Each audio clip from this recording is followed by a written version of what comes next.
Bueno, vamos a iniciar el capítulo 10, que forma parte de la cuarta parte del libro, que trata sobre la gestión de almacenamiento. Esta es una serie de 4 capítulos, que va desde el capítulo 10, que trata sobre la interfaz del sistema de archivos, que es la parte más visible que tienen los sistemas operativos para los usuarios. Los usuarios normalmente lo que vende un sistema operativo son los sistemas de archivo. Luego trata sobre cómo se implementan estos archivos físicamente en un soporte como el disco. Ese es el capítulo 11, la implementación. El capítulo 12 trata ya de discos en particular, cómo está organizado el disco, cómo se planifica el acceso al disco, que es un dispositivo enorme y muy lento. Y el capítulo 13, que yo diría que es el más importante desde el punto de vista de complejidad, porque trata sobre cómo se realizan las entradas-salidas. Entonces es un capítulo que tiene que estar dedicado a los drivers, es decir, es el capítulo quizás más complejo y el más lindo de todos, porque estamos pegados a la electrónica y entonces hay que tratar de entenderlo, y esa puede ser nuestra diferencia como profesionales frente al resto de gente de informática. Por lo menos en Tucumán no hay licenciados en sistemas, así que esa va a ser la diferencia en el capítulo 13, cuando estemos entendiendo en profundidad lo que es la entrada-salida, cómo la realiza el sistema operativo a través de sus programitas, que encima son importados de otras empresas que son los fabricantes de esos dispositivos y que proveen de las placas controladoras, y los drivers, o sea, los programitas estos que controlan las placas, son los que van a interactuar entre el dispositivo y el sistema operativo.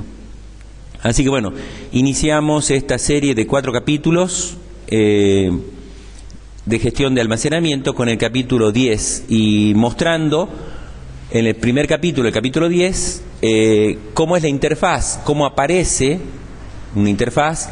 Es una capa que ofrece una visión, en este caso al usuario, y es la interfaz que el usuario ve de lo que es el sistema de archivo.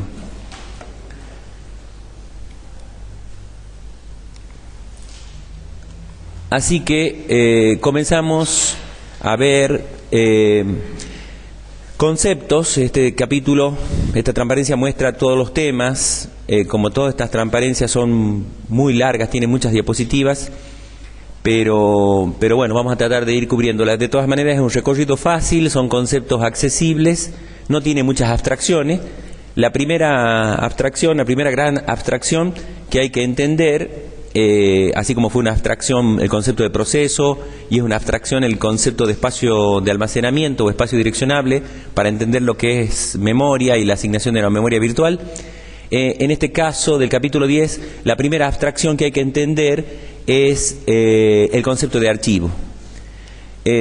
Lo primero que se nos ocurre entonces es que, debido a que los computadores trabajan internamente con 3 componentes básicos, que son el procesador, o sea la CPU, su memoria principal, la RAM, que tiene entonces la posibilidad de cargarse los programas que se quieran ejecutar, pero es una memoria del tipo volátil, por lo tanto inmediatamente se apaga la máquina o se quita la tensión eléctrica a la RAM, el contenido, o sea los programas, desaparecen. Y además que es limitada la memoria principal, por más grande memoria que tengamos, 4 GB, por ejemplo, que llegamos a tener en una PC o en una notebook. Estamos hablando de una poca memoria, porque los programas siguen creciendo quizás a una velocidad más alta que la que crece el hardware, así que la demanda de memoria siempre es más grande que la oferta. Y entonces hace falta un dispositivo de almacenamiento permanente en donde estén guardados esos programas o los datos que van a usar esos programas. Por lo tanto, necesitamos un almacén de datos, y la tecnología produjo un gran invento a la altura de los años 60 con el disco rígido, o sea el disco de soporte de almacenamiento magnético, apareció en la década del 60 y bueno, vino a reemplazar a dispositivos secuenciales como fueron la cinta, primero de papel y después la cinta magnética, y a continuación entonces apareció un soporte como el disco, que es de acceso directo. Pasando 3 componentes, cilindro, cabeza y sector, se puede acceder a un bloque y dentro de un bloque quizás a un sector, que es la mínima porción de un bloque dentro de un disco. Así que bueno, un disco es un dispositivo mecánico, y por detrás de ser mecánico, de entrada ya tiene diferencias de inferioridad respecto de los dispositivos electrónicos por la velocidad de acceso. La velocidad de acceso de los dispositivos electrónicos es 1000 veces o a veces 1.000.000 de veces más rápido que los dispositivos mecánicos. Entonces hay que pensarla bien cuando se trata de guardar información. Nosotros vamos a disponer entonces de un soporte como el disco para guardar esos datos o los programas. Y ¿cómo se guarda esos datos? Nosotros estamos acostumbrados que en la memoria principal se acceda a posiciones, y entonces uno puede levantar para leer o para escribir un byte, o sea 8 bits. Esa posibilidad en el disco no la tenemos. ¿Por qué? Bueno, porque es en el caso del disco, que es un plato que está girando a 10.000 vueltas por minuto, un cabezal con sensibilidad magnética levantando información de una de las pistas, lo tiene que hacer a una velocidad constante, cuando esté en realidad normalizada la velocidad del disco. Entonces va levantando bit por bit y agrupa, decíamos hace rato, información en sector, y eso es lo que puede levantar. Así que la mínima porción que puedo acceder dentro de un disco es 512 bytes, ¿sí? Es el formateo en bajo nivel que se hizo en el disco para poder almacenar o recuperar información. Pero sigue siendo lento el disco para un acceso en línea, o sea, no se puede usarlo al disco como un soporte de acceso en línea. Esto significa que online, o sea, en tiempo real, el procesador no podría estar esperando al disco para acceder a los programas o a los datos, y entonces lo que necesita siempre es de intermediarios. Y entonces ya sabemos que en la pirámide de memoria se han establecido memorias del tipo semiconductoras, o sea, de memorias de tipo electrónicas en la placa controladora del disco, y entonces se baja desde el disco, que es un soporte magnético, a la placa controladora con esa RAM que hace de caché. Recuerden que la caché no es una tecnología. La caché no es una tecnología electrónica. La caché es un tipo de memoria que cumple las funciones de mantener información transitoria o, mantener la información ahí latente, porque es muy posible que se vuelva a acceder a la información. Esa es la función de una caché. Mantenerla latente a la información en un dispositivo rápido, porque es muy probable que se la vuelva a acceder por el principio de localidad de la referencia. Así que hay caché en distintos niveles. Hay caché de disco y hay caché de la memoria principal, ya cuando está pegada dentro de la misma pastilla que es la CPU, ¿sí? Por lo menos hay 2 tipos de caché, y hay otras más también. Cuando se trata de sistemas distribuidos en redes, también hay otros tipos de caché. Así que más bien que la caché es una función más que una tecnología electrónica. Y decíamos entonces que no podemos darnos el lujo de mantener el disco en línea con la CPU, que trabaja 1.000.000 de veces más rápido que el disco. Así que lo que se hace normalmente para soportar la memoria virtual, que hemos visto en el capítulo anterior, es o tener un paquete de discos rápidos, o mantener en principio en esos buffer caché, esos soportes que me permiten acceder mucho más rápidamente que al disco. Bueno, decíamos que entonces en el disco hay que guardar información de alguna manera que sea ordenada, ya que entonces un gran almacén, esa información tiene que ser ordenada, tiene que ser rotulada, así como cuando uno tiene un gran depósito y tiene sectores o tiene estantes o tiene pisos dentro de ese gran depósito, de manera de poder identificar dónde están las cosas. Todo termina teniendo un nombre, o sea, uno identifica quizás alfabéticamente en la biblioteca los libros por nombre de autor o por nombre del libro, pero bueno, siempre hay un nombre que es el que identifica desde el punto de vista humano dónde están las cosas, y este nombre engloba o empaqueta a una serie de información, a información que el usuario ha guardado, y que la historia ya con antecedentes de administrativos de la década del 50 le denominó archivo, ¿sí? Archivo es entonces el nombre que se usa a la estructura de datos que se va a alojar o se va a soportar sobre dispositivos del tipo magnético como el disco. Por supuesto, también puede haber archivos en cintas o en CD o en DVD, en otro soporte, pero bueno, es la denominación de aquel conjunto de información relacionada y creada por el autor. Esa información ha sido creada y almacenada por el autor bajo un mismo nombre, ¿sí? Así que al autor de esa información se le ocurre ponerle un nombre que esté relacionado con el contenido. A nadie se le va a ocurrir llamar, salvo que lo quiera cifrar o que lo quiera ocultar al archivo, llamarlo de nombre XXX/I. Digamos, no tiene ningún sentido porque no tiene ninguna interpretación o semántica humana. Así que bueno, los archivos, entendiendo primero cuál es el concepto lógico de esta denominación de archivo. Archivo es un concepto lógico, el archivo no es un concepto físico. Nadie dice, pásame el archivo. Sí, lo decimos por una cuestión de optimización de palabras, pero está diciendo pásame el pendrive, pásame el CD, está diciendo pásame el soporte, que adentro están incorporados los archivos como dispositivos lógicos, como soportes lógicos, como estructuras de datos lógicas. Es un tipo abstracto de datos. ¿Sí? Un archivo es un tipo abstracto de datos, así como es un objeto también. Es decir, sobre los datos que están guardados se pueden aplicar distintas operaciones. Eso es un tipo abstracto de datos, así como los objetos se pueden aplicar operaciones y uno puede definir las operaciones sobre los objetos. En este caso, los archivos tienen operaciones permitidas y son unas cuantas, que son lectura, escritura, posicionamiento sobre el archivo, el movimiento del puntero, cierre del archivo, apertura del archivo, eliminación del archivo, creación del archivo. Es decir, hay un conjunto limitado de operaciones que se pueden hacer sobre esos datos. Y por supuesto, dentro de los accesos hay acceso secuencial y hay acceso directo, o hay acceso index secuencial, que son accesos especiales, pero todos van a trabajar sobre la función o lo que quiera hacer el usuario respecto a esos datos. Así que bueno, nuestro capítulo empieza con el concepto de archivo, la denominación y los tipos de archivos que hay. Luego los métodos de acceso. Los métodos de acceso mostrando que por lo menos hay dos, y esos son los accesos que vamos a ver, que son el secuencial y el acceso directo. A través del pasaje de una clave, con esa clave voy a poder acceder en forma directa a una posición del archivo para levantar un registro en particular, que bueno, aparece la palabra registro, ya la vamos a ver cuando veamos archivos.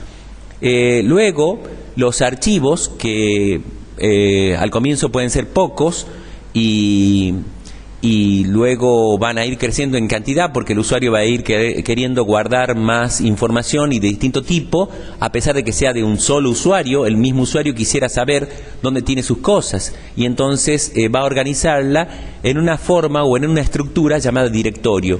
El directorio normalmente, desde un tiempo a esta parte, los sistemas operativos trabajan así, tiene la forma de un árbol. Es decir, en ese árbol, a partir de una raíz, es decir, el árbol está invertido con la raíz para arriba, como que hubiéramos dado vuelta un árbol, lo sacamos de la tierra y lo ponemos al revés, tenemos la raíz hacia arriba y hacia abajo la copa. Esa copa, digamos, son las ramas que se van abriendo y esas ramas contienen subdirectorios y a su vez archivos que están sueltos, de manera que uno pueda buscar dentro de ese árbol la posición de un archivo determinado. Así que los archivos se organizan en directorios. ¿Qué son los directorios? Los directorios son otro archivo, es un archivo particular, un directorio es un archivo particular que contiene información de otros archivos. Solamente eso, es un archivo particular que solamente contiene información de otros archivos o de otros subdirectorios. Así que es un contenedor de información los directorios, hoy se llaman carpetas. Hoy ustedes los conocen como carpetas, pero la denominación original es directorio. Luego, si tengo varios árboles, si tengo varios soportes, por ejemplo, tengo un CD, tengo un pendrive, tengo un disco rígido, tengo un disquete, y quisiera tener una visión integrada de todos, lo que tengo que hacer es montar un sistema de archivos sobre otro. Es decir, cada soporte, por lo menos podríamos identificar que supongamos que tengo un disco rígido C y un disco rígido B. los dos con una sola partición, entonces tengo un árbol de directorios en cada uno de ellos. Yo podría ligarlo a los dos a través de un punto de montaje y montar esos dos sistemas de archivos, porque cada uno de esos soportes soporta un sistema de archivos, es decir, un árbol completo. Los sistemas de archivos lo podríamos asociar como un árbol. Entonces podría montar dos árboles de manera de ser una sola estructura para poder buscar un único archivo, digamos, dentro de esas dos estructuras ya ligadas o montadas. Los archivos pueden compartirse. Bueno, justamente esa es la idea. Ya cuando no estoy trabajando solo y estoy compartiendo un computador con otros usuarios simultáneamente a través de una red o a través de un sistema multiusuario, podría yo tener una máquina muy poderosa, muy rápida, y tengo terminales bobas colgadas de ella, de manera que todo el procesamiento se hace en la única máquina. Entonces tengo la posibilidad de compartirle estos archivos con mis compañeros, que ellos pueden estar trabajando con otra parte de la información o con la misma parte de la información de ese archivo. Bien, tengo que ver cómo hace el sistema operativo, si es que conviene que él lo administre, para compartir esos archivos, en algunos casos protegerlos y en algunos casos, bueno, brindarlos para que todo el mundo simultáneamente pueda leer o escribir con ciertos cuidados esos archivos. Y por otro lado esto sería el caso de la protección, digamos, de la protección que hay que darle, del cuidado que hay que tener en cuanto a la compartición de archivos, del cuidado que hay que tener en cómo los procesos se sincronizan o deben sincronizarse. La palabra sincronización para nosotros es bloqueo, cómo un proceso debe bloquearse, esperar que otro proceso termine su operación de escritura, por ejemplo, sobre un archivo, y recién que pase el siguiente proceso a leer. O sea, tengo que tener cuidados de sincronización cuando hablamos de compartición, sincronización. En cambio, la otra palabra, protección, está pensada para proteger la información de un usuario en particular. Es posible que esta máquina sea compartida por varios usuarios, y entre los usuarios esté el gerente, esté el liquidador de sueldos, esté el jefe de ventas, esté el jefe de compras. O sea, haya mucha gente con información importante sobre cada archivo, sobre cada parte de ese disco, en archivos diferentes, en directorios diferentes, en carpetas diferentes. Entonces cada uno quisiera asegurarse que nadie le vea la información porque es confidencial. Entonces cuando estamos hablando de protección, estamos hablando de confidencialidad.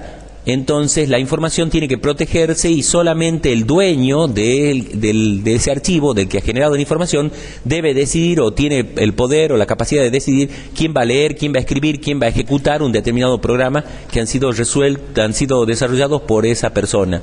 Y por otro lado, bueno, viene la parte de seguridad, que no está vista aquí, pero que se la va a ver a partir del capítulo 14 en adelante.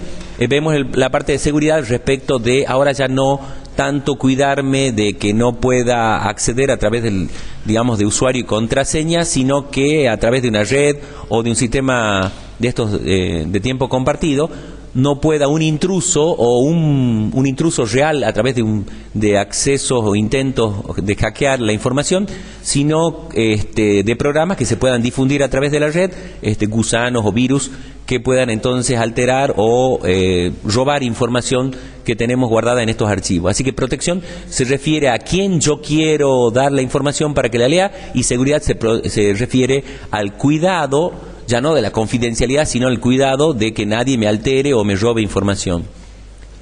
Bien, los objetivos entonces de este capítulo es explicar la función de los sistemas de archivo, primero entendiendo el concepto de archivo, luego el concepto de sistemas de archivo, que es la abstracción que sigue.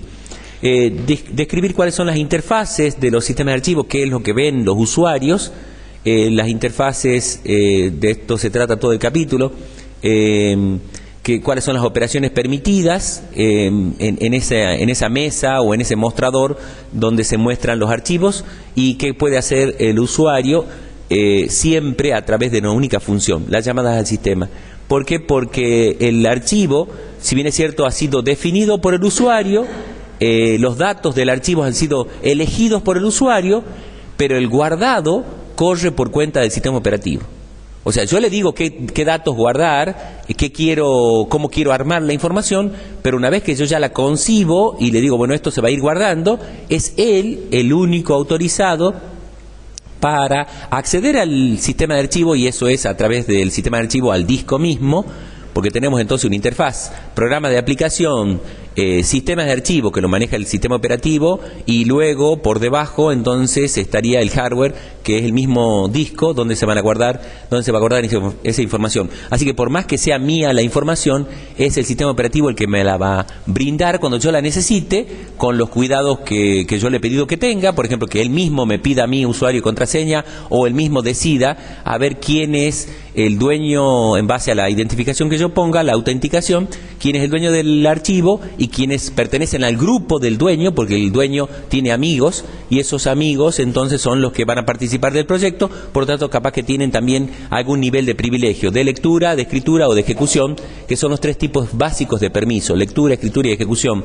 Y también, bueno, a lo mejor el dueño del archivo pueda decir que, bueno, el resto del mundo puede hacer solamente lectura, o no quiere ni siquiera que sepa que está ese archivo. Así que esas son entonces las interfaces que puede dar un sistema operativo a través del sistema de archivo. Un sistema de archivo es la estructura lógica que yo tengo sobre un soporte, pero a su vez se confunde con un módulo del sistema operativo que se llama sistema de archivo. Cuidado, porque por ahí podemos confundirnos.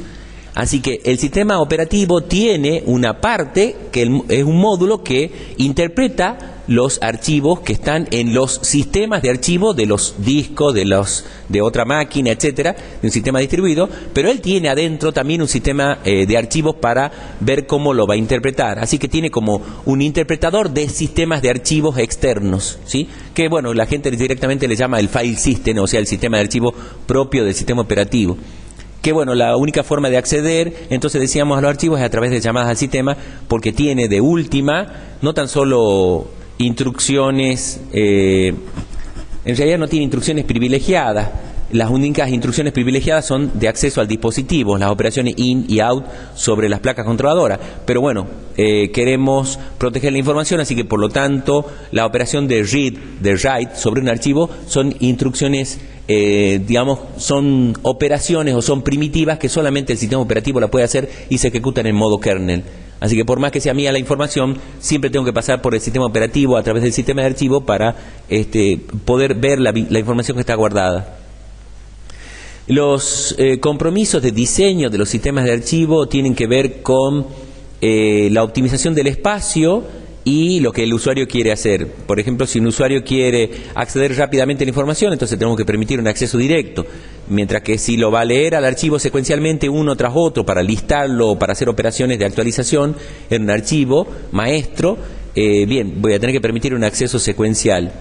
Que los archivos puedan ser vistos simultáneamente por varios usuarios, la compartición de archivos. Hay que ver que esto es parecido a lo que nosotros hemos visto en el capítulo, no me acuerdo cuál, de sincronización de procesos. En cuanto al acceso de información para memoria compartida, hay que entonces protegerlo con semáforo. En algunos casos después ya las aplicaciones usarán monitores, en el caso de que tenga un lenguaje que me lo permita, o con operaciones de procesador de tipo test and set, que son aquellos que hacen lectura y escritura sobre una posición de memoria determinada. Esas son instrucciones de procesador. Bueno, una cosa parecida tiene que trabajar sobre este tema que es la compartición de archivos cuando estoy accediendo para esto. Pero claro, es parecida y no parecida. ¿En qué sentido?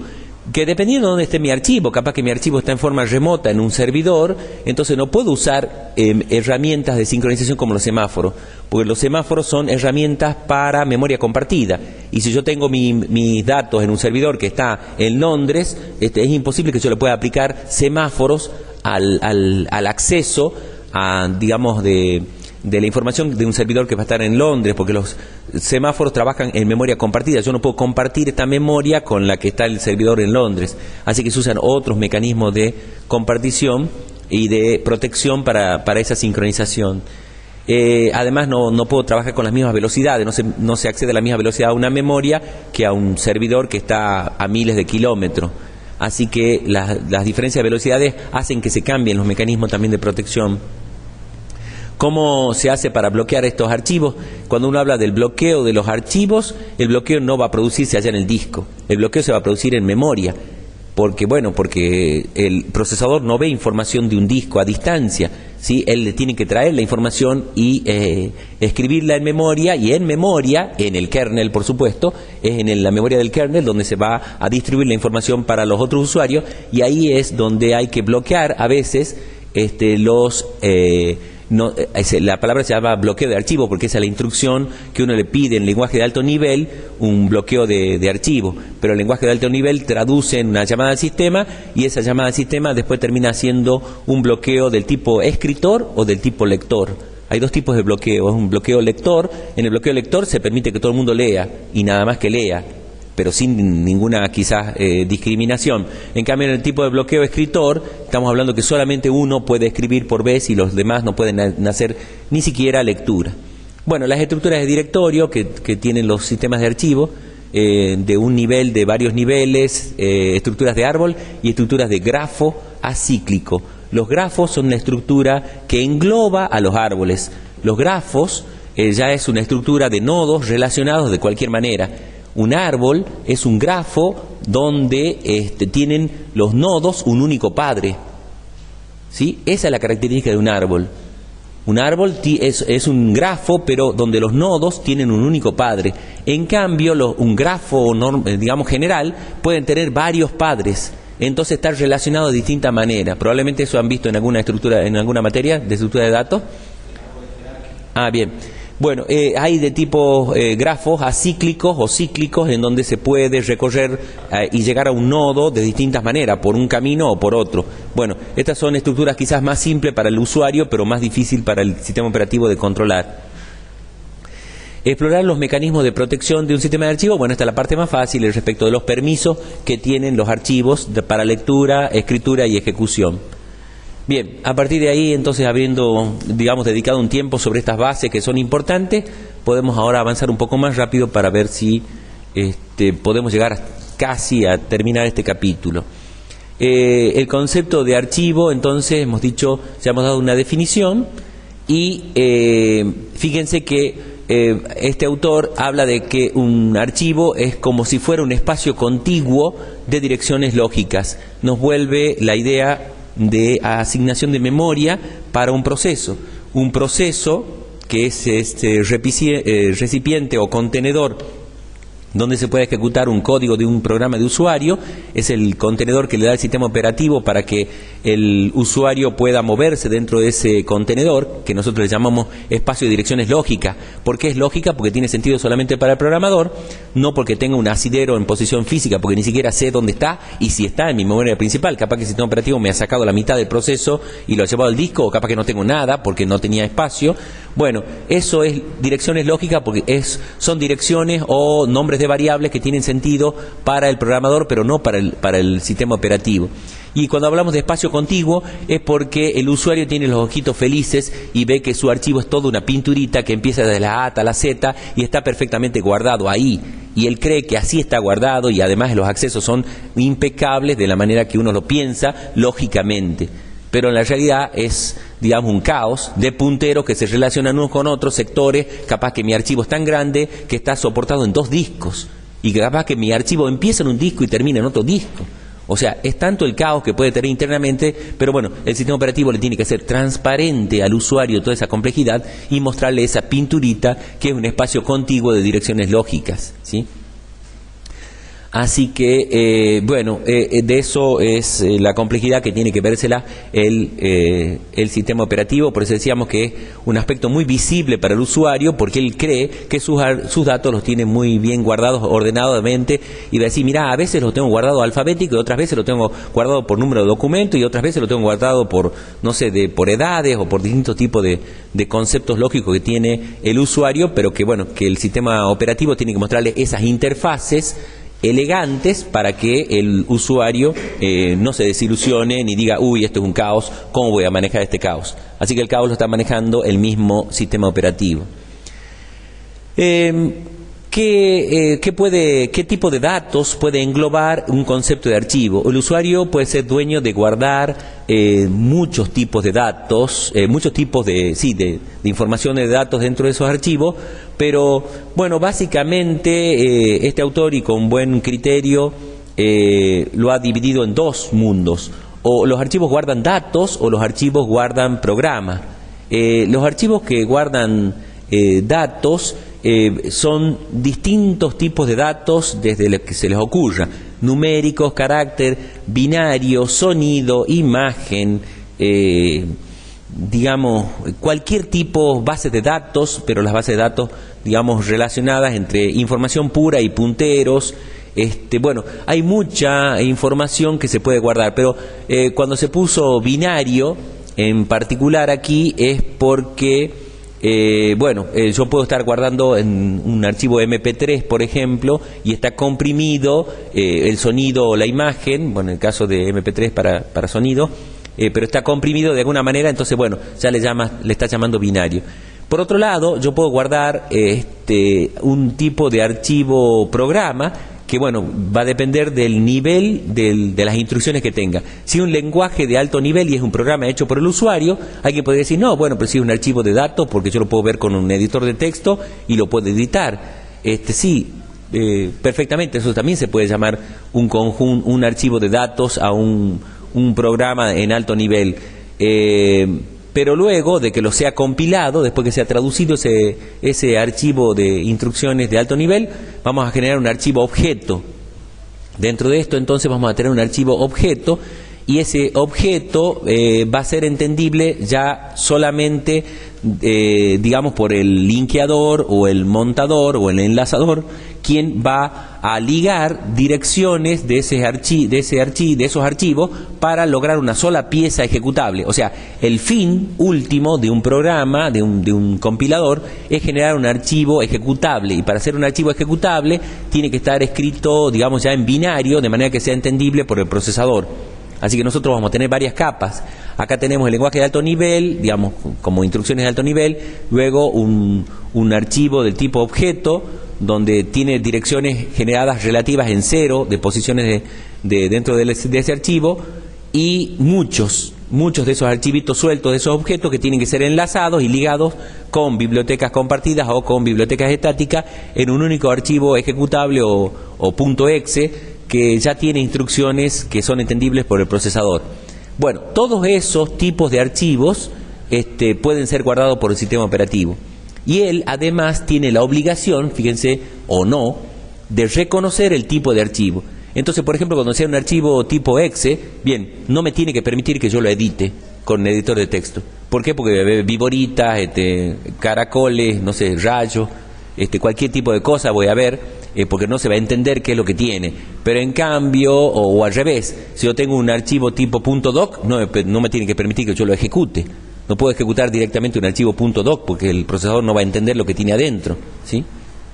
Así que, bueno, ya de entrada le estamos asignando algunas responsabilidades al sistema operativo, no tan solo de cómo va a guardar esto y qué cabeceras le va a poner a cada uno de los archivos. Uno diría, bueno, pero eso es tarea del compilador. Es cierto, en el caso de los archivos ejecutables, él le tiene que poner alguna característica a esos archivos. Normalmente Unix le llama número mágico. Le pone en la cabecera un número mágico que entiende después el sistema operativo qué tipo de archivo es, si es que no se relaciona por la extensión. Hay sistemas operativos que buscan en la extensión del archivo .exe, .doc, .dll, la extensión que tenga, entonces saben en base a la extensión qué hacer, u otros sistemas operativos necesitan abrirlo al archivo y ver la cabecera para ver qué tipo de archivo es y qué operaciones permitidas hay. Los archivos pueden tener estructuras. Esta estructura le va a servir entonces al sistema operativo para tomar decisiones y para ver, como decíamos recién, qué operaciones válidas va a tener. Puede tener una estructura, ninguna, esto es una secuencia de byte. Un archivo es una secuencia de byte, es normalmente lo que generan los lenguajes como C. Los lenguajes como C no le dan estructura a los archivos, sino que es un tren de byte que vienen apareciendo uno tras otro, y que el mismo programa tiene que dar la interpretación de que el tercer byte es tal cosa, que el cuarto byte o la posición binaria de tanto es tal cosa. Así que, bueno, esa es la forma más libre de estructurar o de guardar los archivos como cadenas de byte, ¿sí? Es la forma más libre y quizás más incómoda, pero bueno, es la forma más flexible, y de manera que el sistema operativo no tenga que estar interpretándome nada, porque yo quiero guardar como yo quiera y quiero hacer cosas especiales. Por lo tanto, me gustaría que los archivos sean así, una cadena de byte. Digamos, todo esto, la característica del lenguaje C ha sido pensada de esa manera, no tan solo por la potencia que tiene C como lenguaje, que me permite hacer muchas cosas, y eso también es decisivo para justamente hacer sistemas operativos. Por eso cuando Thomson inventa Unix a partir de Multics y comienza con un sistema de archivos, justamente Thomson, que es el creador de Unix, comienza con un sistema de archivo, luego digamos, se adosa a ese proyecto Ritchie, y esa persona, ese científico que era de los laboratorios Bell, venía de trabajar en otro proyecto con otro lenguaje. Entonces él es el creador del lenguaje C, ¿sí? Un momento. Ritchie, ¿cuál es el nombre? ¿No se acuerdan? ¿Han tenido C, lenguaje C en algún momento? Sí, en primer año. Bien. Son dos autores los que han hecho el primer libro de lo que es la estructura del lenguaje C. Thomson estuvo trabajando en lenguaje B larga, y luego entonces, como es una mejora sobre ese lenguaje, aparece la denominación de C. Y así entonces se inventa un lenguaje para poder estructurar un sistema operativo. Miren, digamos, cómo es la sucesión de hechos. Tuve que inventar un lenguaje de programación para poder armar un sistema operativo. A partir de ahí, hace 40 años que ha sido inventado ese lenguaje, sigue siendo potente y se lo sigue perfeccionando, pero la estructura se la conserva de la forma original.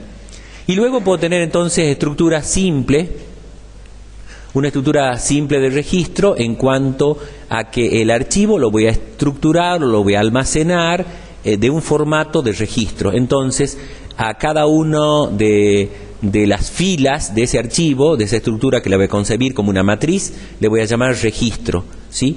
Y esa estructura de registro puede estar armada en línea. Por ejemplo, si se trata de un archivo de impresión, me gustaría que llegue a determinada cantidad de caracteres, por ejemplo 80 caracteres, y ahí haya un carácter de control que haga que el siguiente byte vaya a la línea de abajo, para que entonces tenga un formato de impresión, ¿sí? Y entonces los registros corresponden con líneas de impresión para que sean entendibles o elegantes al usuario.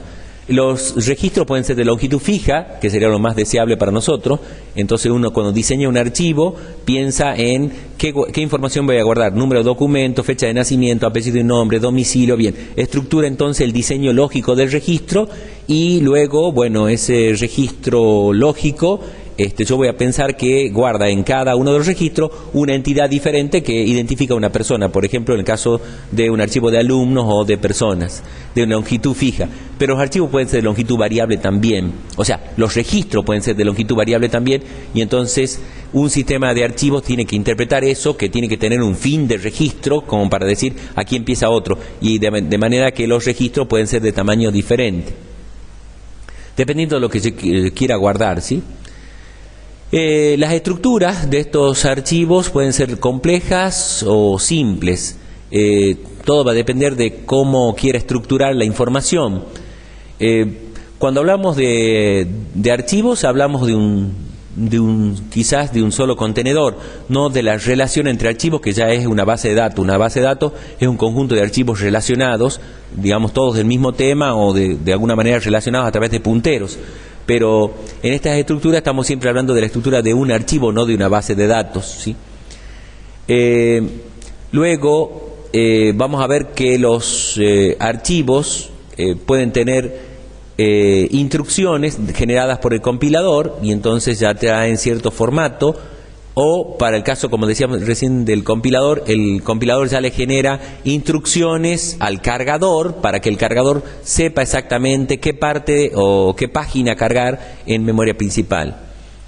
Se puede simular estos dos últimos con la inserción de caracteres de control adecuados en una estructura de bytes. O sea, si el archivo es si mi sistema operativo está manejando archivos que son del tipo de secuencia de byte, yo podría generar, como decía recién, este archivo formateado con caracteres de control para que el procesador sepa ubicarlo cuando esté formateando una impresión o cualquier información que esté formateada en un soporte cualquiera, un soporte determinado. Por ejemplo, el hecho de empaquetar bits cuando estoy enviando por red. Si cuando estoy enviando por red armo paquetes de una determinada longitud en base al protocolo que esté usando y entonces luego envío a la red y hago una transmisión con un protocolo TCP/IP o cualquier otro tipo de protocolo, pero tengo que empaquetarlo y con la longitud determinada. Bueno, todo eso lo tengo que hacer antes de enviarlo, y quizás con las instrucciones que yo le dé a la placa de red. ¿Quién está decidiendo? Bueno, esta decisión de qué interpretación tienen los datos la puede hacer el sistema operativo, que sería mucho pedirle, porque un usuario que es muy exigente y muy flexible, bueno, el sistema operativo no es adivino, ¿sí?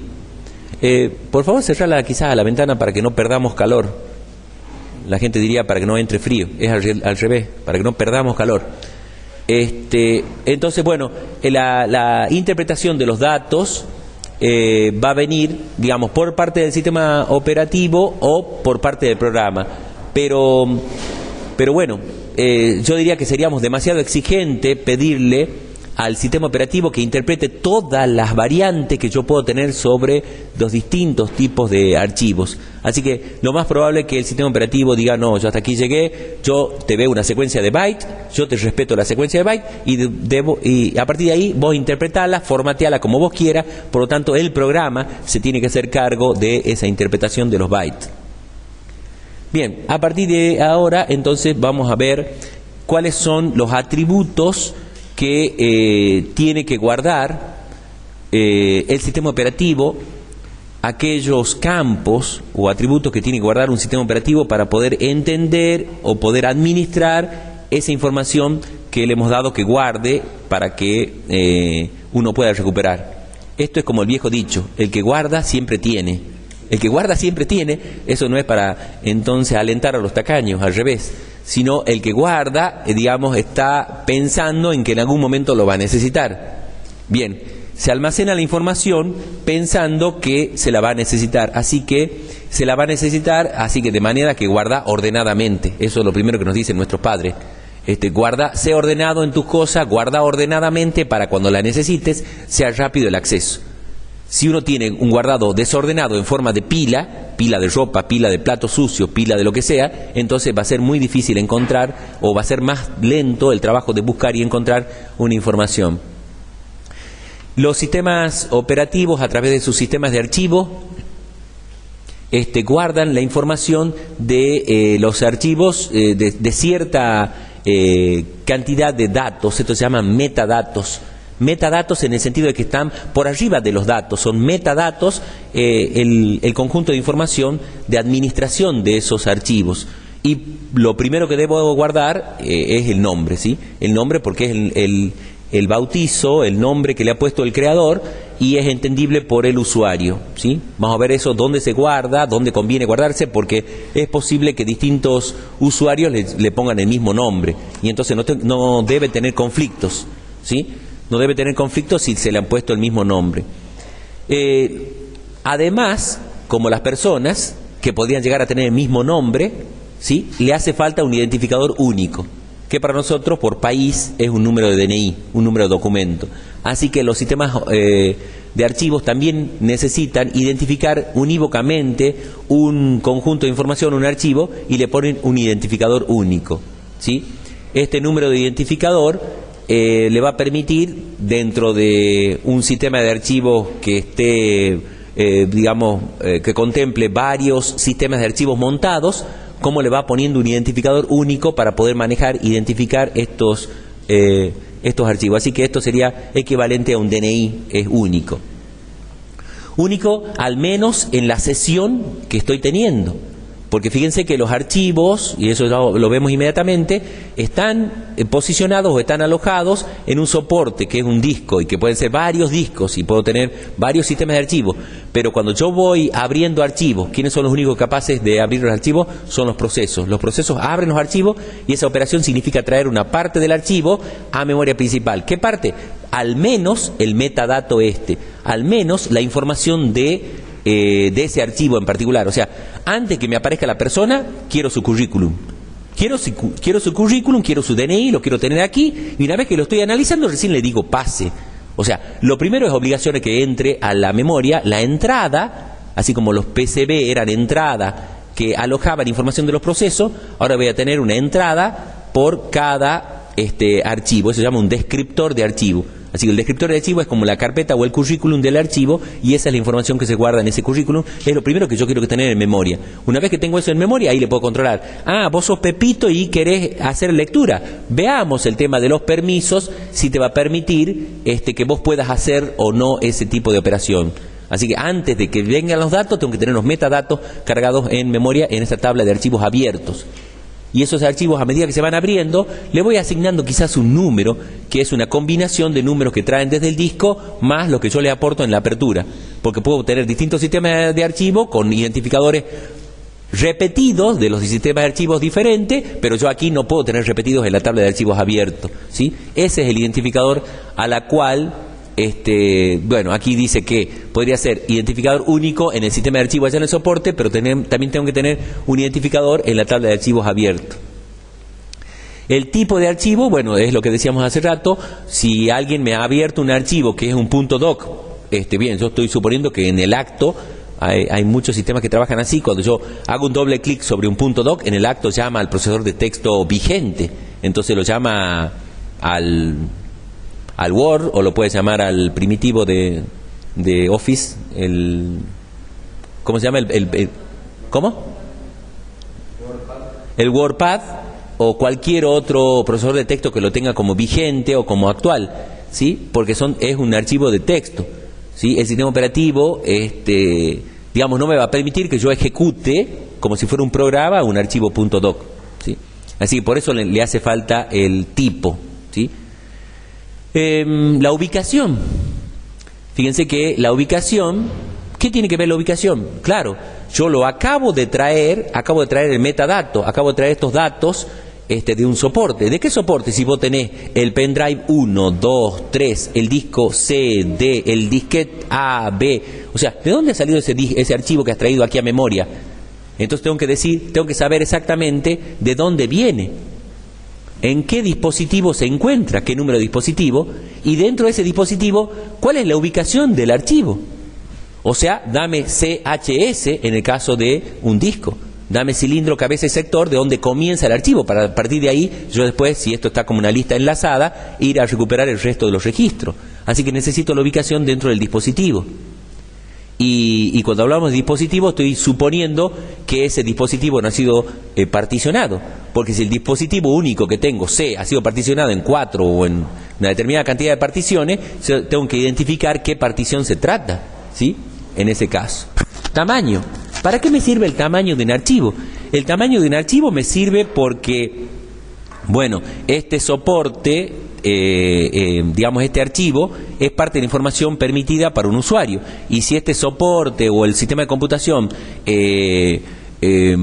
digamos, separa el uso máximo de información que puede tener un usuario, puede llegar un momento determinado de decir, usted no puede seguir creciendo más, no siga incorporando más datos a su archivo. Primero, o porque el disco está lleno, o segundo, porque usted no puede permitir ingresar más datos porque no le queda ninguna parte del disco para el resto de los usuarios. Yo tengo que hacer una separación, dando equitativamente porciones de disco para distintos usuarios. Por lo tanto, usted ya se ha pasado del tamaño de archivos permitidos, así que el tamaño del archivo es una información para controlar de ese tipo. Y también es para controlar cuando yo estoy accediendo secuencialmente a un archivo. Si yo estoy accediendo secuencialmente a un archivo y no hay forma de controlarlo con un carácter de fin de archivo, bien, yo voy contabilizando los registros que voy trayendo y en un momento dado me digo, bien, ya estoy en el fin de archivo, lo que sigue ya es basura. Así que yo no puedo pasarme de ese tamaño de archivo, el cual lo acabo de bajar, y esa información está como metadato en una tabla de archivos abierto, como una entrada o descriptor de archivo.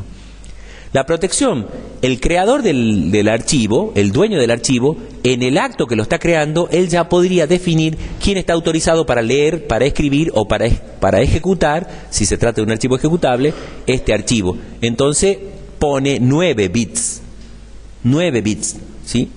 9 bits, ¿por qué? 9 bits por cada tipo de usuario. 9 bits en general para todo el archivo. Los 3 primeros bits son los que identifican, depende si es 0 o 1, si es 1 está permitido y si es 0 no está permitido para el dueño. Se supone que él mismo se va a poner todos los permisos, así que sería un triple 1 ahí, ¿sí? Sería un 7. Representa, los 3 binarios representan un 7. A continuación, ¿qué permiso va a tener el grupo? Bueno, él podría decidir, bueno, el grupo podría leer, pero no puede escribir y sí puede ejecutar, por ejemplo. Entonces sería 0, 1, 1. El número binario 0, 1, 1 es un... ¿Qué número es? Un 3. El número 3, entonces 7, 3. ¿Y qué va a hacer el resto del mundo? Nada. Bien, triple 0. Así que 7, 3, 0 sería el número en hexadecimal u octal también, porque bueno, si los permitidos son solamente 3 bits, no me paso más que 8. Bien, esa es la protección que va a tener ese archivo, ¿sí? Entonces viene definida con 3 números octales los permisos que van a tener para lectura, escritura y ejecución. Luego se guarda la hora, la fecha y la identificación del usuario que tuvo acceso último para lectura, para escritura, para ejecución. O sea, encima, si tengo un sistema multiusuario, tengo que controlar quién estuvo anoche a las 3 de la mañana accediendo al archivo y modificando.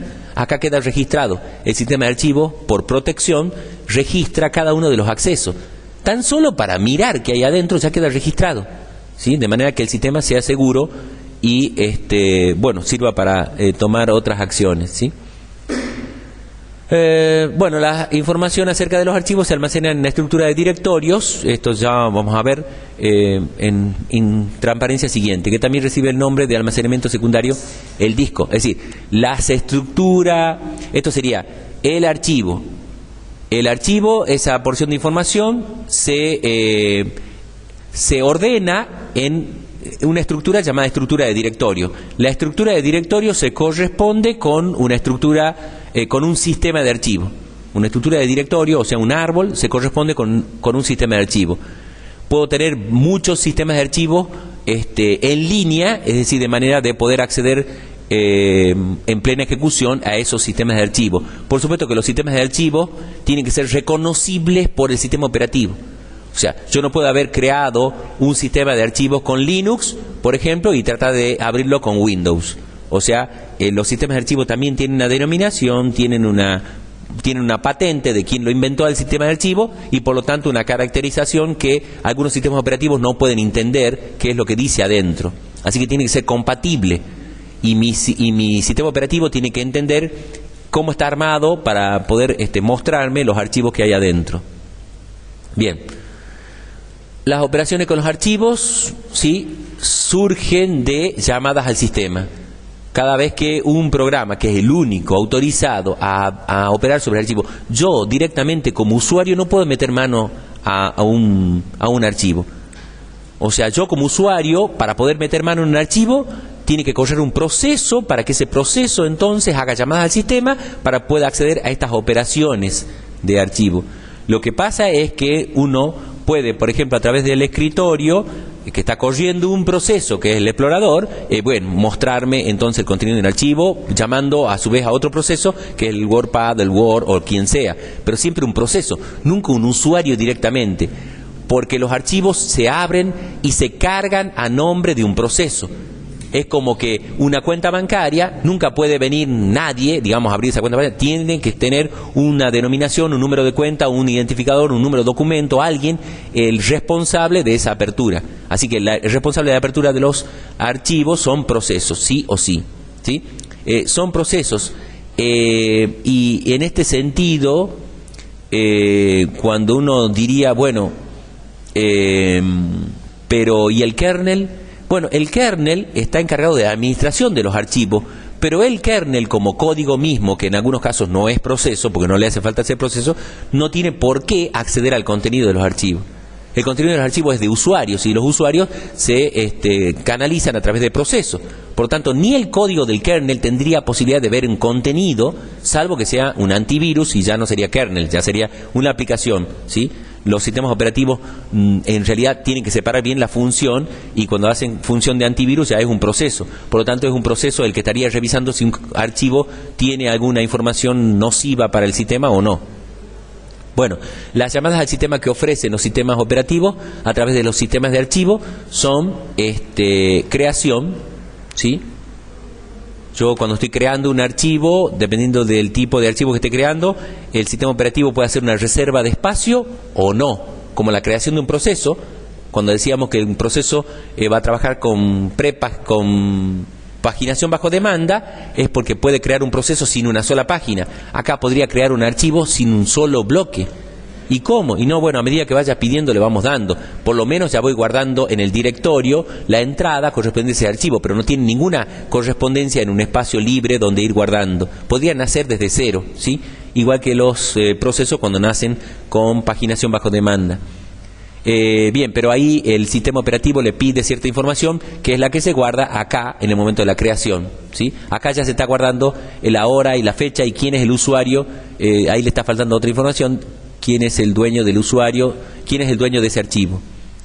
Bueno, las otras operaciones que son llamadas al sistema siempre, bueno, yo quiero escribir porque quiero empezar a cargar datos, ¿sí? En la misma cabecera del archivo está el formato de los bytes que debe tener los registros.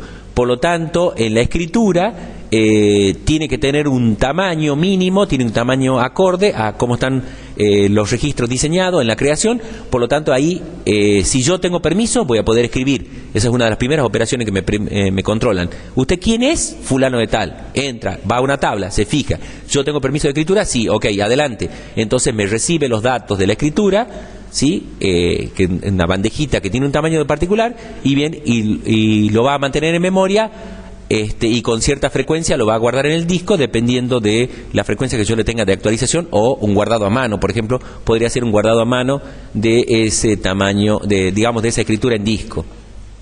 Pero los sistemas de archivos son previsores, saben que puede venir un corte de luz si yo no uso una UPS, yo no tengo una UPS en el computador, en la máquina, por lo tanto puedo perder la información con un corte de luz, así que ella inmediatamente tiene información en un metadato, en una estructura de directorio, ya está salvando en disco. Por eso uno a veces dice, no le he pedido nada y el disco se ve que está andando. Bueno, él está guardando o rescatando información, intercambiando páginas con el disco.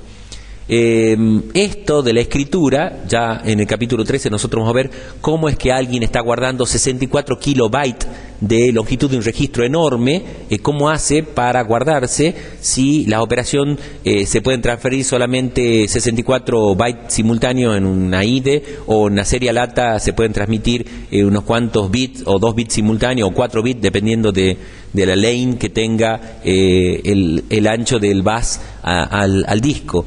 Bueno, ¿cómo es que tengo que hacer distintos transportes hasta poder lograr la escritura de un registro que es mucho más largo que lo que puede transferir un bus a una placa controladora? Bueno, la lectura de la misma manera, tanto la escritura como la lectura, nosotros estamos suponiendo que estamos creando, así que hemos escrito el primer registro, pero podemos suponer ahora que ya que el archivo está creado y yo quiero modificar algo. Siempre para modificar algo, un contenido de un registro, es obligatoria la lectura. O sea, yo levanto esa información, ¿sí?, de una posición determinada del registro, la llevo a memoria, ahí la modifico, le cambio y luego vuelvo a escribir hacia el disco, hacia el archivo, ¿sí? Así que yo hago un posicionamiento directo o, bueno, secuencial, dependiendo de lo que quiera hacer. También puedo hacer un seek. Un seek, o sea, un reposicionamiento dentro del archivo, ubicándome a tantos registros. Entonces yo digo, quiero el registro 38, el sistema de archivo tiene que hacer los cálculos para llevarme a cilindro, cabeza y sector correspondiente, porque capaz que tiene que hacer una búsqueda interna y ver a dónde sigue y cuál es la posición última del bloque donde yo quiero reposicionarme. Y me tiene que traer los datos de ese registro actual que está en esa posición actual del archivo.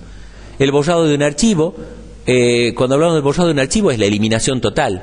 Este es el delete total del archivo, ¿sí? No quedan rastros siquiera, no tan solo el borrado de los datos, que eso sería, bueno, un borrado lógico, físico, ya veríamos, pero lo elimino de la tabla de descriptores de archivos, ya no existe más. En el registro civil se ha puesto muerto, por lo tanto ya hay un certificado de defunción, no existe, ¿sí? Porque yo puedo hacer las dos cosas.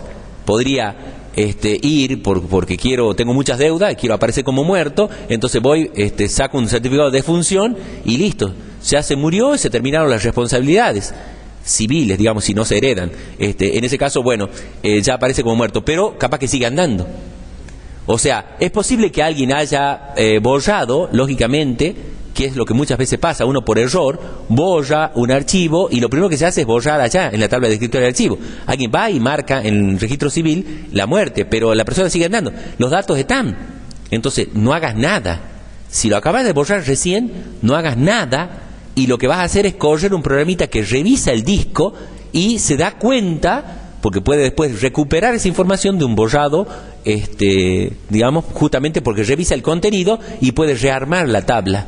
Y después decir, bueno, ¿cómo? Si hay 40 y tendría que haber 40 según la tabla y hay 41. Este que me está sobrando es el archivo que yo acabo de borrar recién. Y se podría entonces rearmar un archivo que ha sido borrado.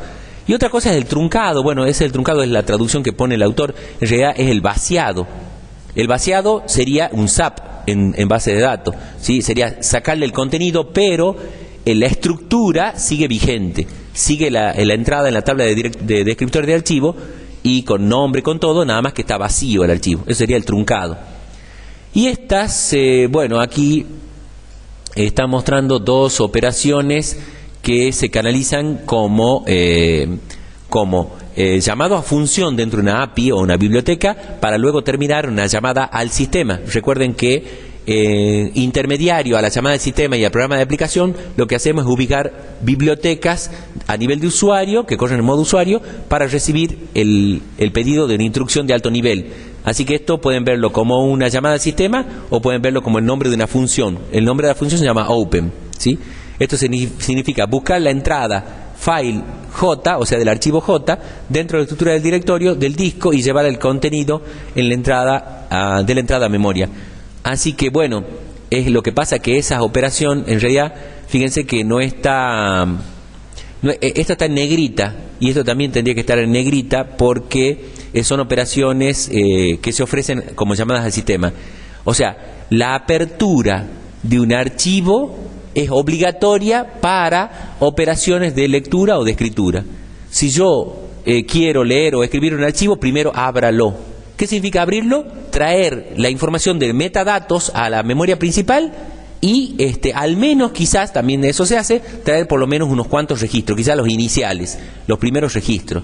Así que eso significa la apertura de un archivo y además relacionar o ponerla a cargo de un proceso determinado. Apertura de un archivo es traer desde el disco a memoria principal esos datos del archivo y además asignarle un proceso. Las aperturas se hacen a los procesos, los archivos se cargan a los procesos. Así que bueno, eso es obligatorio para poder hacer escritura o lectura o reposicionamiento, ¿sí? El borrado de un archivo no, se podría hacer por fuera, pues no siquiera, yo no quiero ni siquiera abrirlo al archivo, pero el truncado, por ejemplo, tendría que yo abrir el archivo quizás para poder hacer el vaciado del archivo. Y el cierre es la operación inversa.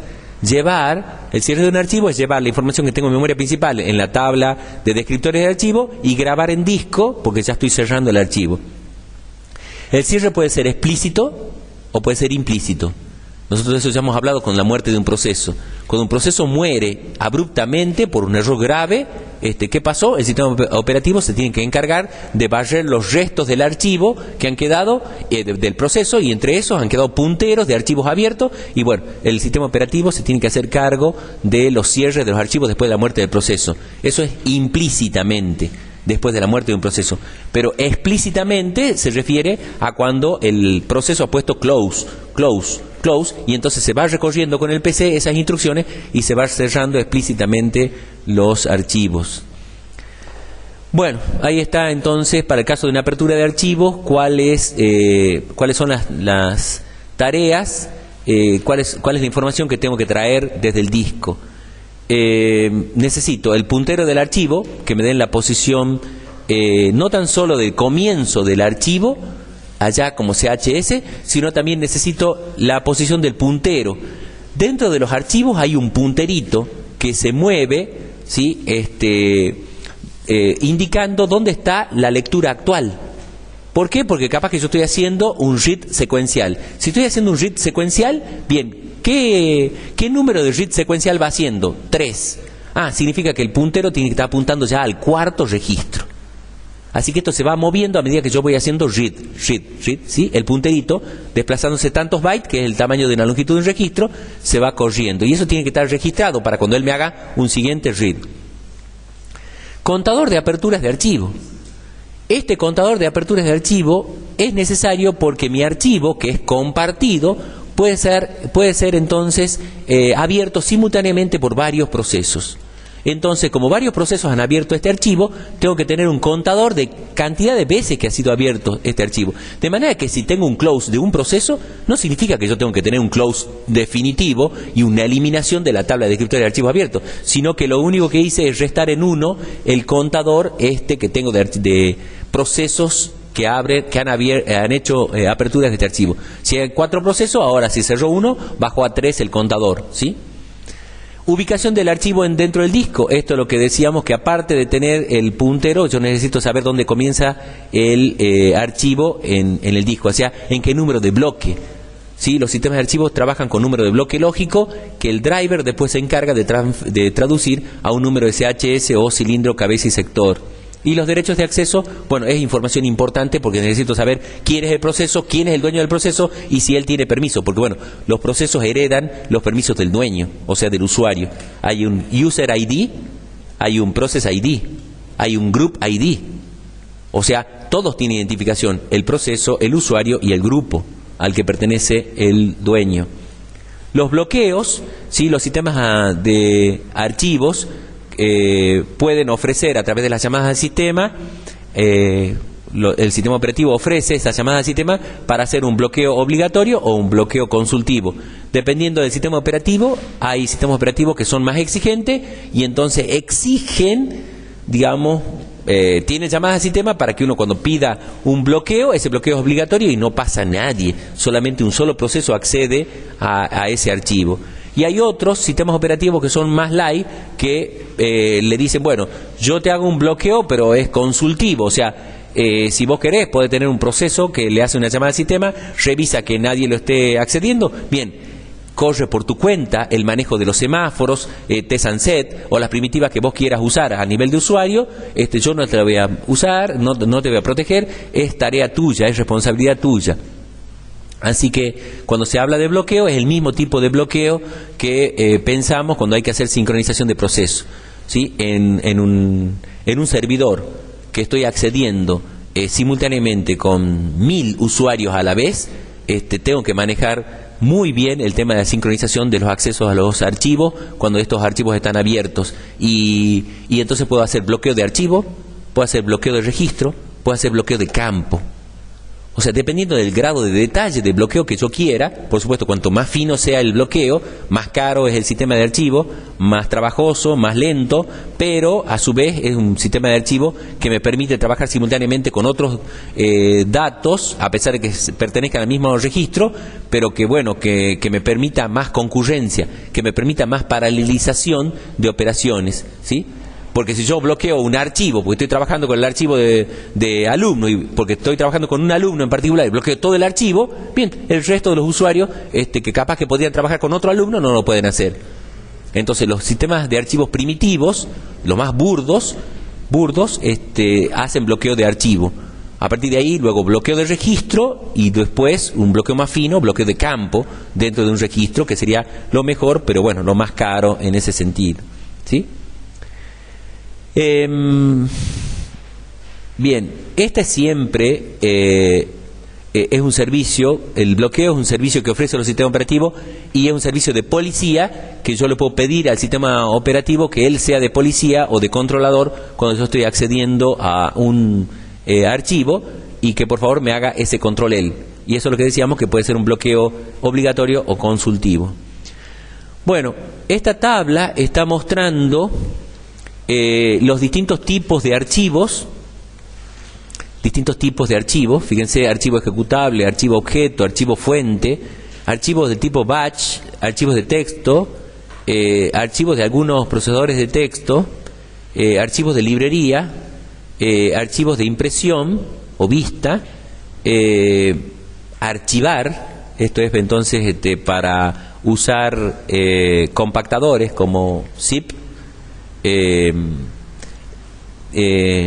digamos, otro tipo de archivos, digamos, donde yo podría minimizar el tamaño de los archivos y entonces le saco los huecos y entonces compacto, ¿sí? Estos son compactadores de archivos. Y después, bueno, archivos del tipo multimedia, donde tengo imagen o sonido.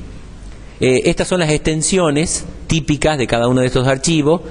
Quizás esto valga la pena volver a repetir que estos son archivos ejecutables, y cuando son archivos ejecutables ya son entendibles por el procesador, por lo tanto, así como están guardados en el disco y yo cuando los cargue en memoria, están en condiciones de ser ejecutados. Son los famosos .exe actuales, los .com, que ya son viejos, digamos, de un sistema como MS-DOS, que tienen una longitud máxima de 64K, digamos, archivos que ya hoy no tendrían que aparecer, pero bueno, por compatibilidad siguen apareciendo.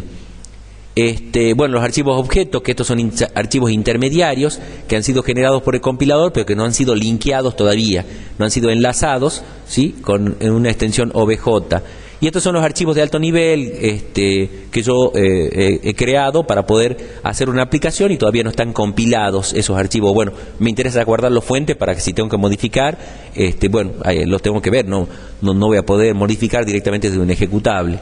Estos son los archivos batch. Los archivos del tipo batch son archivos que contienen comandos del sistema operativo.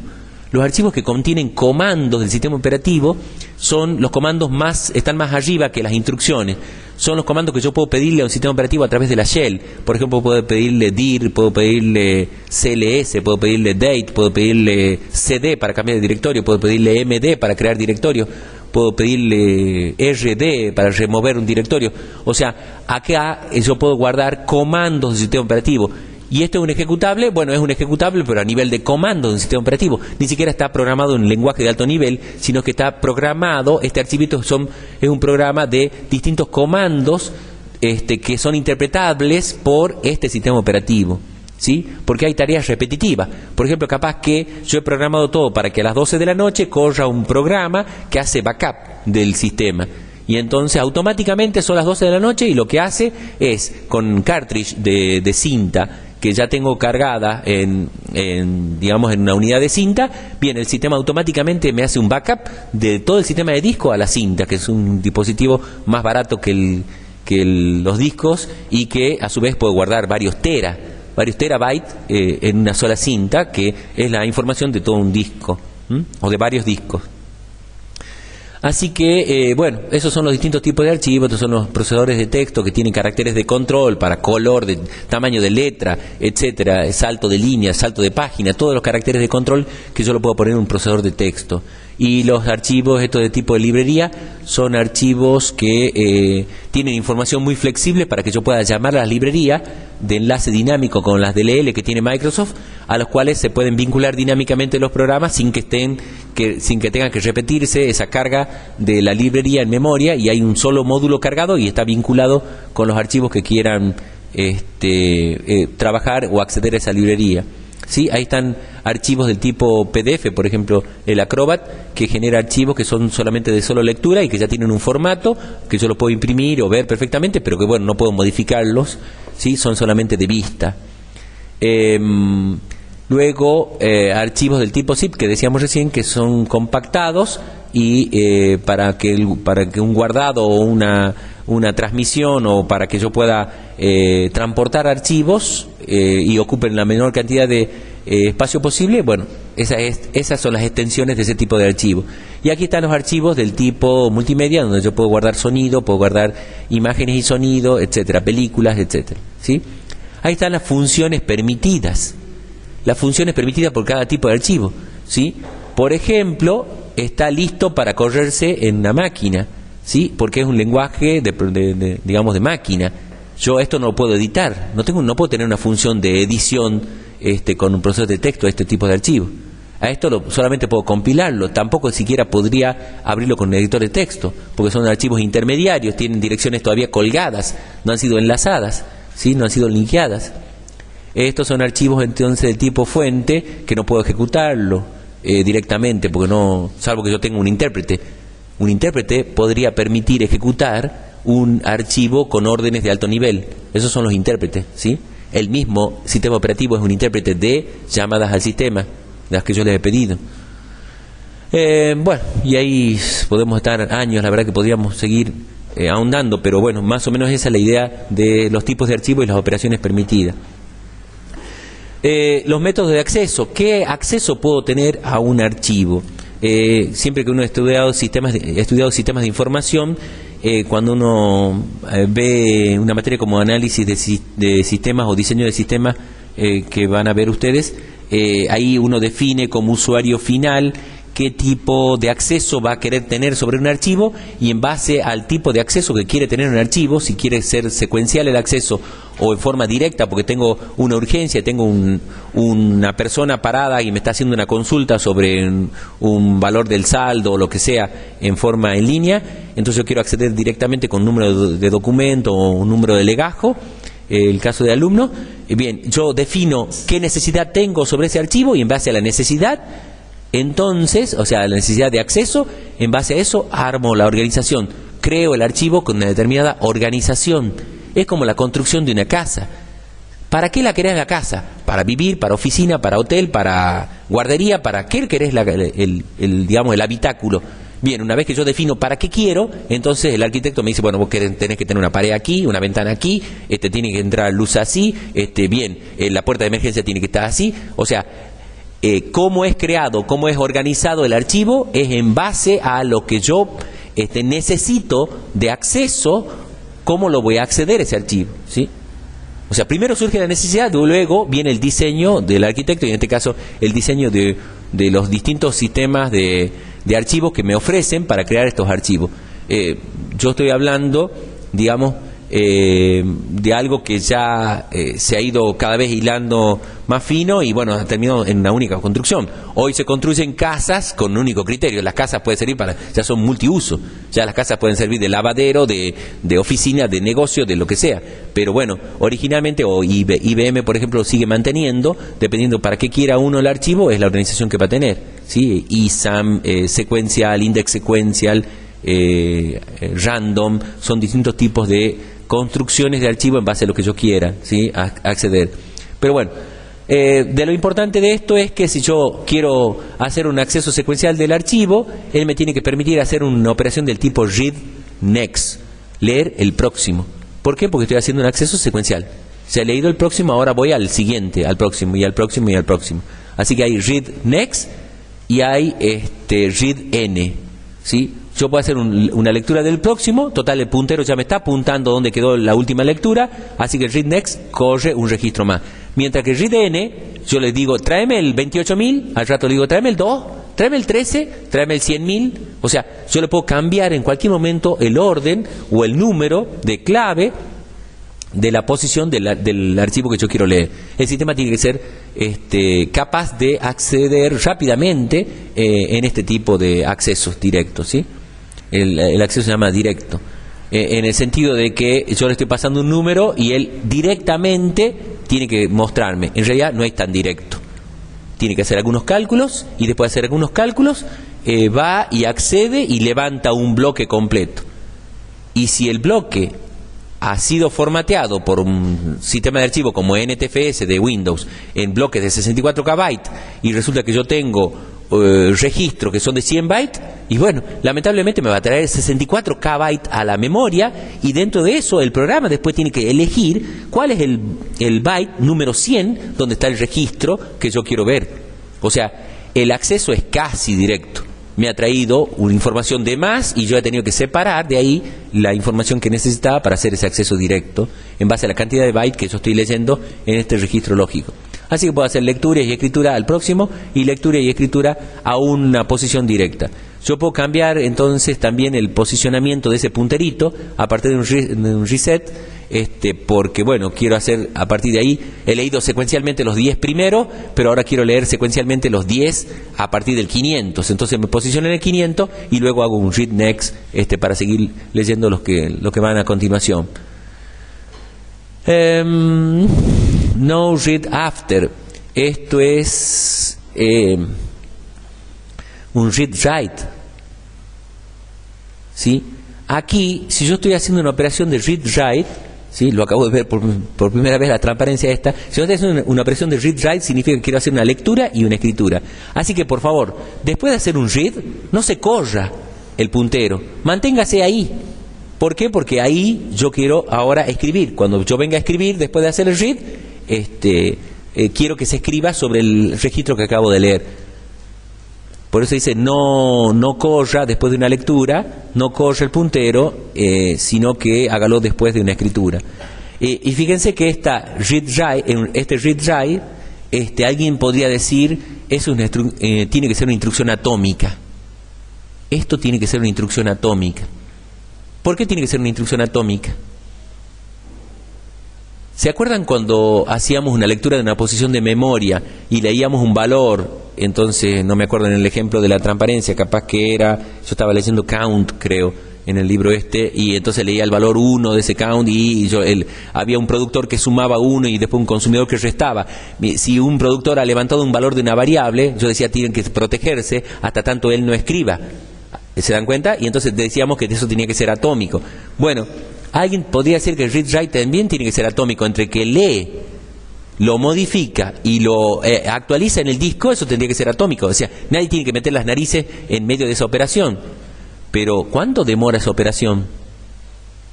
300, como mínimo, 300 milisegundos para levantar. Operar, que bueno, demora algunos cuantos nanosegundos, y luego otros 300 o 500 milisegundos para escribir. O sea, estamos hablando de eternidad. ¿Que yo tengo que mantener bloqueado eso? ¿Que cómo dice? Bien, los sistemas operativos no me permiten que yo haga una operación atómica de este tipo. O sea, tiene que ser de alguna otra manera, hay que manejarlos en caché o de alguna otra manera, pero yo con el disco mismo no puedo darme el lujo de hacer una operación atómica. No permitir que nadie más entre al brazo del disco para leer o escribir. ¿Cómo es eso? Eso es lo que uno hacía con T-Sunset. Pero con T-Sunset bloqueaba el BAS, pero bueno, eran otros tiempos. Los otros tiempos estábamos hablando de 10 nanosegundos. Aquí estamos hablando de 1.000.000 de veces más lento. Así que bueno, hay que tener un poco de cuidado. Los sistemas operativos tienen que ver cómo manejan ese tipo de atomicidad que tendría que tener la operación de lectura y escritura. Bueno, ahí está, entonces el número relativo de bloqueo. Lo demás es posición, es un seek moviendo una n y leer el próximo a partir de esto. Eso sería un index sequential. Index sequential es moverme indexadamente o directamente a una posición del archivo y a partir de ahí usar las secuenciales, read y write next. Bueno, esto está visto el comienzo de un archivo como si fuera una línea. Esta es la pinturita que yo les digo que un sistema operativo muestra al usuario cómo su archivito está perfectamente ordenado desde la A hasta la Z y cómo él maneja entonces esa posición actual del puntero y yo puedo hacer un bobinado, un rebobinado o un avance, digamos, para una posición y a partir de ahí, parado el puntero, yo puedo hacer un read o un write, ¿sí? Puedo hacer un skip. Un skip, que sería una operación de alto nivel para hacer un salto hacia una posición determinada. Simulación del acceso secuencial sobre un archivo de acceso directo. Yo puedo manejarme con un, digamos, numéricamente o simularlo. Esto es matemáticamente, podría simular un read con un read next. Podría simular al revés, con un acceso con una organización de archivo directo, yo puedo simular, con una organización de un archivo directo, yo puedo simular un acceso secuencial. Esto es, por ejemplo, yo tengo, hablando de casas, ¿sí? Tengo entonces un edificio de departamento, y entonces alguien viene y quiere recorrer y, qué sé yo, está por inaugurarse el edificio y entonces alguien viene y quiere recorrer y revisar las oficinas una por una. Entonces, ¿qué tiene que hacer? Quiere recorrer secuencialmente el edificio, oficina por oficina, una tras otra. Entonces, lo que hay que hacer es, las llaves de las oficinas están abajo, en receptoría. Entonces, cuando alguien quiere recorrerlo secuencialmente, cuando se tiene en un tablerito los números de oficina, él va a tener que ir a la oficina número 1 y entonces llevarse la llave. Luego volver a la oficina número 2, sacar la llave y así. Es como que con cada acceso directo, ¿sí? hacer un acceso directo, pero ir incrementando la clave en 1. Digamos, bueno, es un ejemplo bastante tonto, pero como queriendo decir qué mal que está si yo ya he previsto organizaciones del tipo directa y yo tengo que hacer acceso secuencial, es mucho más lento. Porque entonces ¿por qué más lento? Porque cuando yo voy a levantar información del disco, levanto ese bloque, o sea, información aledaña, o sea, contigua o vecina a lo que yo quiero ir. Entonces levanto eso. Si ahora esa persona quiere ir a un número de registro diferente, bien, tengo que hacer otro acceso directo y traer esa información a continuación. Que si me hubiera dicho que usted quería el 1, el 2 y el 3 de entrada, bueno, yo le traía, digamos, la información contigua y ya le dejaba, de alguna manera me organizaba, o sea, armaba el archivo en forma diferente. Cuando alguien me dice que me pueden pedir... Cuando alguien me dice que me pueden pedir cosas sueltas, bueno, yo lo que me aseguro es tener un casillero con los numeritos. Pero yo podría tener el 1 aquí, el 2 allá, el 3 aquí, el 4 allá, o sea, en distintas posiciones. Cuando me dicen, tráeme el 5, bien, yo tengo una tablita que dice, estante 48, bien. Tráeme el 6, estante 59. Pero si alguien me dice que me van a pedir las 10 primeras, yo pongo 1, 2, 3, 4, 5 y las 10, toda a continuación. ¿Se dan cuenta? De manera que el acceso sea más rápido. Con una sola operación de disco yo puedo traer 10 registros. En cambio, con un acceso del tipo directo, yo tengo que hacer 10 operaciones. Traigo la 1, sí. Ahora ya te traigo la 2. La saco de otro lado. Traigo la 3, la saco de otro lado. O sea, estoy haciendo 10 operaciones para traer 10 registros. Entonces, eso tiene que ver con la organización. Díganme, ¿para qué lo necesitan? ¿Cómo lo van a acceder? Yo les digo cómo se tiene que organizar o cómo se tiene que construir el archivo, dónde se tienen que colocar los datos. Bien, aquí entonces estoy simulando, incrementando en 1 la clave del puntero, ¿sí? La clave del puntero para poder hacer luego otro read. Sumo 1, hago otro read. Pero bueno, eso me puede llevar a distintas zonas del disco, porque no ha sido creado el archivo para un acceso secuencial, sino para un acceso directo. Estos son entonces archivos del tipo índice y archivos relativos, en el sentido de que tengo entonces un archivo de índice donde tengo una entrada por número, por nombre, por el apellido, y entonces eso me lleva a un puntero donde está el CHS, donde está el contenido. Fíjense que ahora un archivo de datos de personas está desdoblado en 2 archivitos. El archivo índice, que me permite un acceso directo, me permite identificar rápidamente en dónde se encuentra esa persona. Y de ahí hago el puntero a ese registro del archivo grande o el archivo maestro. Esto es como si fuera un archivo maestro de información y aquí estaría el archivo índice. Así que el archivo es en realidad un conjunto de 2 archivos. Pierdo espacio en el archivo índice, pero gano en tiempo. Si no, tendría que recorrerlo secuencialmente hasta poder determinar dónde está Smith. En cambio, con este índice, yo tengo un acceso rápido, el índice es mucho más chico, lo cargo en memoria, lo mantengo en memoria, y capaz que esto necesitado un solo acceso a disco para traer el índice completo, y luego un acceso a disco cada vez para traer cada una de las informaciones. ¿Se dan cuenta? Optimizo al desdoblarlo al archivo en un índice y un archivo relativo o un archivo maestro. Los directorios entonces son estructuras que contienen archivos. Los directorios son archivos que contienen información de otros archivos. Así que yo puedo tener estos distintos directorios que tienen punteros a los distintos files o archivos determinados. Así que bueno, es una estructura que mantiene información sobre los archivos. Tanto la estructura de un directorio como de los archivos tienen que residir en disco, sí o sí, porque cuando yo voy a buscar el disco, lo primero que hago es buscar por directorio. Una vez que busco por directorio, sería como una cosa de esta. Yo busco en el directorio que me están solicitando, porque cuando me hacen un pedido, un proceso, me dice, este es el camino o el path, ¿sí? P-A-T-H, este es el camino o path donde usted lo va a encontrar el archivo. Pase por el directorio fulano, yo voy al directorio fulano, entro y entonces encuentro un subdirectorio, busco en ese subdirectorio. O sea, las búsquedas puedo hacerlas en ese árbol hasta llegar hasta el archivo que quiero encontrar. Pero sí o sí necesito llevar el directorio a memoria principal para revisar ese directorio y ver dónde se encuentra mi archivo. Cuando se hace una copia, bueno, esto es obvio, cuando yo quiero hacer una copia del disco, tengo que hacer una copia en cinta de las dos estructuras, no puedo hacer una copia solamente de los archivos, porque quedó sueltos, ¿sí? No están organizados. Bien, dejamos en este momento aquí